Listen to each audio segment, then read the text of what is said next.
पदभार घेताच 24 तासात धडक. नवे पोलीस अधीक्षक मुमका सुदर्शन यांचा गुटखा माफियावर थेट हल्ला. टोल नाक्यावर 70 लाखांचा साठा जप्त.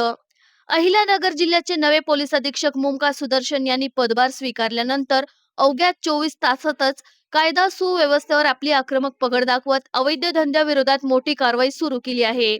त्यांच्या थेट आदेशानुसार स्थानिक गुन्हे शाखेने एलसीबी संगमनेर तालुक्यातील हिवरगाव टोल नाक्यावर सापळा रचत गुटखा तस्करीचे मोठे जाळे उद्ध्वस्त केले.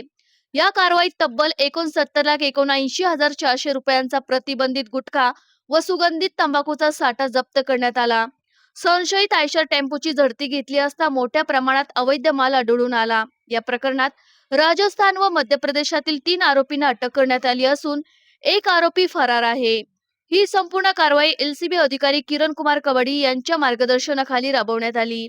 नव्या पोलीस अधीक्षकांच्या कठोर भूमिकेमुळे जिल्ह्यातील अवैध धंदेवाल्यांमध्ये मोठी घबराट पसरली आहे.